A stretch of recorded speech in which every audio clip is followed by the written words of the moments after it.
When you have a good period of training and then all of a sudden it stops, the first thing that comes to mind, at least to my mind, is what's changed? Why can't I go back to that good period? You guys can recall, if you followed me in the last few weeks or maybe even a month, that there was a period where I set basically 3 PRs in the space of 2 weeks or something along those lines. It might have been even in a week. I set the 170 and the 175 front squat, and then I set the back squat PR of 212.5 kilo. So all of that kind of happened on the background of what I thought was something that clearly wasn't. Once again, it's very, very hard to kind of pinpoint exactly what's happening, but I now have a clearer idea what I think might be happening. So if you guys recall, before that period of really good PR setting, I did a lot of basically sets of 50 back squat, barbell back squat, right? And I was doing those breathing squats where I played each side and I took that thing for 50 reps. The thing would take 2 or 3 minutes. And I remember doing that a few times in the space of a week. That led me to think down the lines of, I think my quads need work. I think I need to do some isolation. And so I ended up doing the Hindu squats, the Indian squats, or body weight squats without the heel touching. So basically perfectly vertical torso. So I did that and I thought I had pretty good success with it until I started losing steam in my workouts. I started getting weaker and weaker, even though I was upping, the intensity, upping the volume of these Hindu squats. And I kept getting weaker and weaker. And then eventually my hip pain started playing up again. The old mate of mine, good old hip pain. And so then I kind of went back to what I've learned about hip pain. It's the glute thing. The glutes are underacting. The quads are overacting. And I'm getting into too much of an anterior pelvic tilt. And then the TFL flares up. And voila, I developed this hip pain that's plagued me on and off for the better part of 3-4 years. But now I've got the antidote for it. I know exactly what to do. So I did that. I started doing lots of glute stuff. So I'm talking about reverse lunges and a lot more pulling, right? I started doing a lot more pulling, started doing rack pulls, things of that nature. I even spent some time in the, a belt, not the belt, it's called a glute thrust machine, but it's a belt instead of a bar. So I did all of that. I feel really good now. And so then I started thinking along the lines of, okay, when can I go back to what's worked? When can I go back to what's always worked for me? I've spoken about this in the past. This period is not a unique period. The first time I set 200 kilos in the squat was also preceded by high rep squatting. And so here we go again. And so this time around, instead of just doing the Hindu squats, which are fully vertical and fully quad, I decided today to go back to what really worked, which was the barbell back squat for a set of 50 or some really high number. Instead of using 60 kilos today, I decided to use 100 kilos, which is a big difference, right? Almost double. And the reps were almost halved as well. So I ended up getting 32 reps, I believe I got today. And yes, it was an absolute brutal freaking existence. To be honest with you, I didn't even plan on doing this today. It was kind of like a mental trick. I had an idea that I wanted to do it, but I didn't want to lock it in. Because when you know this much discomfort, this much pain is coming your way, you start to get nervous, you start to kind of get unpleasant, and your mind starts to play tricks on you. So I just basically kept saying to myself all day today, nah, man, we're just going to go in and just have a feel. Basically, that's it. Really, that's how it is. I wasn't trying to trick my mind, because if, the bar felt shit, I wouldn't have done this. The bar felt well today. Yeah, I felt good, and so I went for it. So I think what's happening here is that I have once again made the wrong hypothesis about my training. I had a really good stretch with barbell back squats for high reps. I tried to precipitate that idea to a kind of like a smaller bite-sized piece. Really, what I was trying to do is get the hell away from something that's really difficult, which was high rep barbell squats. I thought maybe I can just get away with doing, Hindu squats and hit those quads. But of course, as we all know, there's a lot more going on in the back squat. A lot more than just the quads. There's more to the story. There's adductors, there's hamstrings, there's glutes, there's core, obviously. There's lots and lots of different things happening, which are not happening in a bodyweight squat taken for whatever volume you want, even though you are biasing, your position, you're manipulating your body position to target a specific body part. Nothing can replace the good old back squat. Nothing can replace it. I was telling a mate today at the gym, that good old video of Tom Platz basically saying, why would you, swap the squat out for a inferior exercise, like a leg press, like a lunge, like a whatever you want to call it. The barbell back squat is the king. It's on top of that hill, and there's nothing that can dethrone it, in my opinion, and many others. So today, that's what I did. Once again, I didn't think I was gonna do this. It just happened, and I'm going back now into my journal, and I'm studying that period which led to me setting 3 PRs. And I'm gonna go, okay, let's put that on repeat, shall we? Put that thing on repeat. Simple as that. The formula's there, so do it. High rep back squats felt good.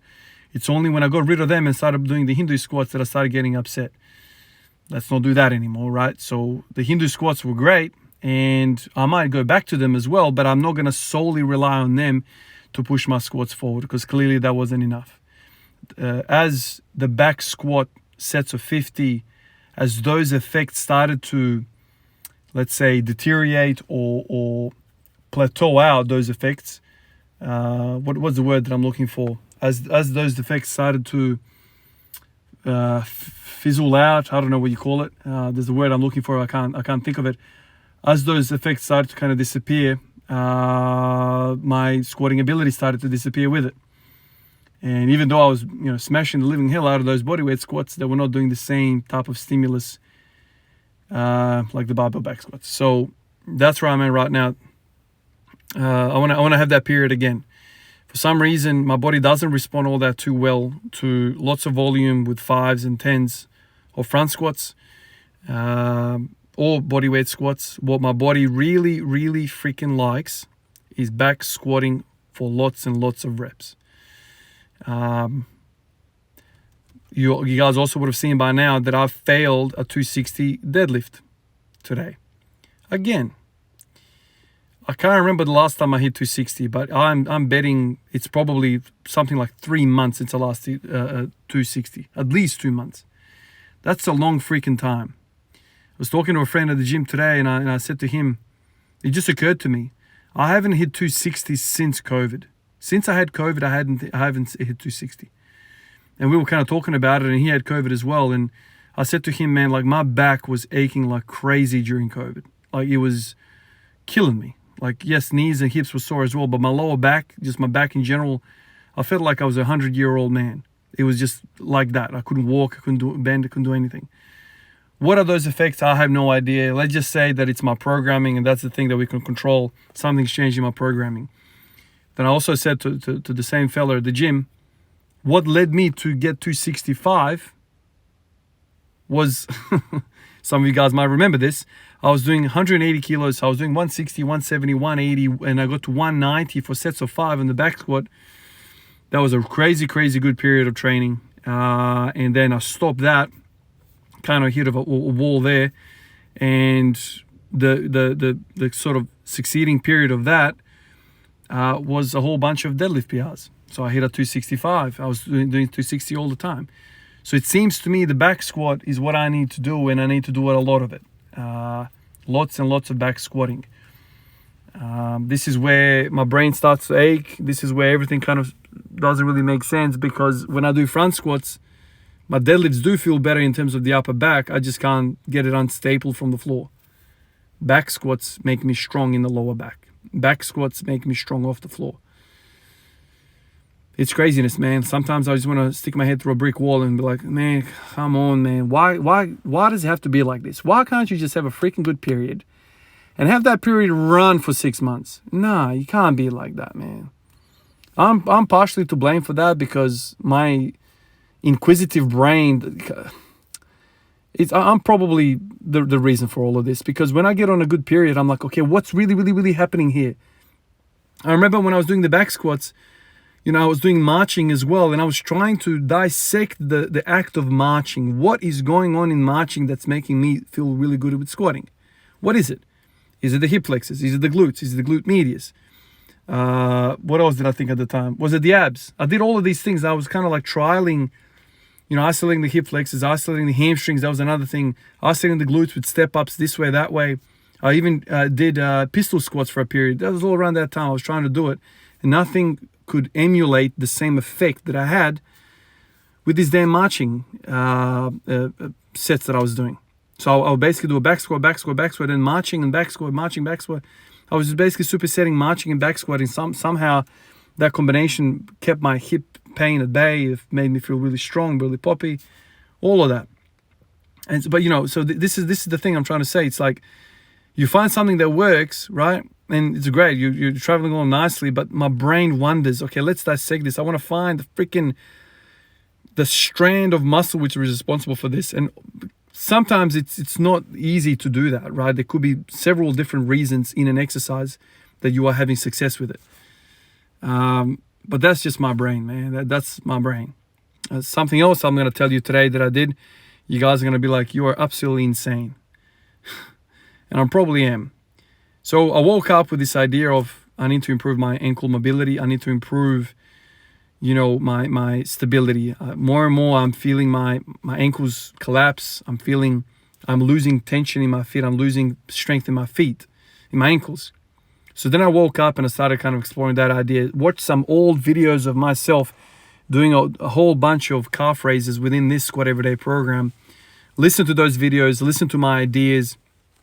This is actually one of the reasons why I started doing these videos, so I can refer back to them and listen to myself and the reasoning that I have at that particular time and what the feeling was. So I did that. I listened to all those videos and I was like, okay, there's something to that. So then I started kind of exploring kind of the dorsiflexion aspect of squatting. And yes, I'm going to say it now. I ended up doing 1,000 freaking reps of calf raises. I did 1,000 before I even got to the gym. I was just messing around at home with the kids. After like 300-400 freaking calf raises, my kids jumped in. We're all freaking bouncing there. Like we had music going and whatever. I'm just doing freaking calf raises. I ended up doing like 10 sets of 100. That's just standing, no elevation, nothing, just pump work, right? It wasn't like, full contractions. So none of that. It was just just pump away. And, as I was kind of doing that, I kept testing and retesting and seeing my dorsiflexion improve.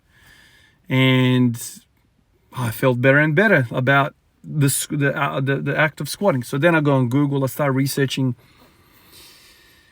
lower leg musculature, and obviously there's a soleus, there's a gastrocnemius. And then I once again relearned, right? I knew this, but I relearned it, that the gastrocnemius is actually a very strong knee flexor, meaning it assists the hamstring to flex the knee, which is weird. It's a biarticulate muscle, right? So it crosses the ankle through the Achilles, I think I'm saying that correctly, and also crosses the knee, just like the hamstrings, or all of them except the bicep femoris, the short head of the bicep femoris, and also like a rectus femoris. These are biarticulate muscles which kind of cross two joints and act two different ways. So the rectus femoris flexes the hip and extends the knee. The hamstrings, the 3 out of the 4 hamstrings, extend the hip and also flex the knee. And then you have this gastrocnemius business that also, causes plantar flexion. It causes a calf raise and also causes a knee flexion. And so I'm thinking to myself, man, all these freaking biarticulate bastards that are kind of laying all over me, man, there's something to them, man. They're very, very interesting muscles. Is the key, these muscles, the hamstrings, the rectus femoris, the gastrocnemius, are these guys something to be studied? Anyway, see what I'm talking about? Like my brain, it's like you get into one thing, you start thinking about it, and then something else pops up in your research, and then you start thinking about that. I'm like, geez, I really want to hit those 3 guys at once and see those effects, right? I wish I was a video game so I can pause the shit out of that, save it, do my thing, and then load it up and see, you have playthroughs for each of these ideas that I want to go through. Anyway. You can see on the screen here, I was dying 50 deaths. Everything, man. What stopped me in this session wasn't the glutes. My glutes were quite strong, thanks to all of the glute work that I've done in the previous weeks. That felt really good. My quads were absolutely lit. And you guys know, the hands were numb, the shoulders were numb, everything was numb. Everything was pumped. Yesterday I did those rows, right? And so my shoulders are absolutely jacked. It was cramping up. The traps were cramping up. So after all of that, I decided to do Olympic weightlifting. Almost forgot to do it because I just wanted to crawl out of the gym at this point. And I started doing this, and then my left rear delt started cramping up. Started cramping up because of all of the squatting and having the bar in that position. I think you guys will see it here. I'm like, oh, it just grabs me, and I couldn't do it. Couldn't hold it anymore. It just kept cramping, so I had to take it off. You'll see here, I got that strap and I started doing the shoulder dislocates, and that really solved that whole requirement for that real deltoid to fire. So just let go of the chest muscles, the pecs. All of a sudden, the boys at the back have a easier job. And that was my session. I basically did that, and I went home, and I've had a couple of big meals since then. And I'm still hungry. It's weird. Like, you feel full, but the hunger's still there because of nothing gets me as hungry as freaking pig squat and all this stuff, man. I just feel like vacuuming the damn fridge, eating the kids, eating the wife, eating everything that freaking moves in the house. But there you go. So what am I going to do with all this stuff? I'm going to come in every day and not think about doing high rep squatting. And then if I feel good, I'll do it. But planning the night before, tomorrow, for instance, I'm going to do high rep squatting. It's a miserable life, man, because it's a shit existence doing those squats. It's just very, very difficult. And if you plan such a hurt locker, event like a few days ahead, then you're going to be ramping up all those cortisol and stress hormones in the body. So I like to be like, no, not today. Every single time, no, I'm not doing anything crazy today. And then once you get warmed up, once you kind of feel the rush of the movement and you start kind of warming up, then you're like, all right, let's do it. And just one of those things that just spur of the moment, let's do it. But I really don't want to plan ahead and be like, okay, tomorrow I'm going to, put myself in a hurt locker and do that. Because really, it's you feel amazing afterwards. Like, once the pain subsides, you feel like you freaking climbed Mount Everest. But beforehand, obviously the anxiety and whatever eats you up. That was my experience when I did the 20 rep program, the milk and squats program, without the milk part. Is that when you've kind of booked yourself in every other day to do a set like that, it starts to kind of wear on you a little bit because it's such a painful existence. It really, really is. You really kind of have to go. You pretty much need to have like a degree of not liking yourself, really, to go through with that, because it's so freaking. It's just hard. It's hard. And I'll be honest with you, part of me, a month ago, 2 months ago, whenever the last set of 50 was, part of me was like, man, could I think this way, think this through and precipitate really what's going on with these high rep squats? Maybe it's just the quads. Maybe I can do bodyweight squats. It didn't work out for me, man. It didn't work out. I think the true effects of those 3 PRs in the 1 week or 2 weeks, whatever it was, those effects belong to the high rep squatting, in terms of a barbell back squat rather than a bodyweight squat. That's the conclusion that I've come up with. Anyway, guys, that was my day. I hope you guys have had a good day as well. Appreciate everyone on the list, in the comments, and on Instagram. I'll catch you guys in the next one. Peace out.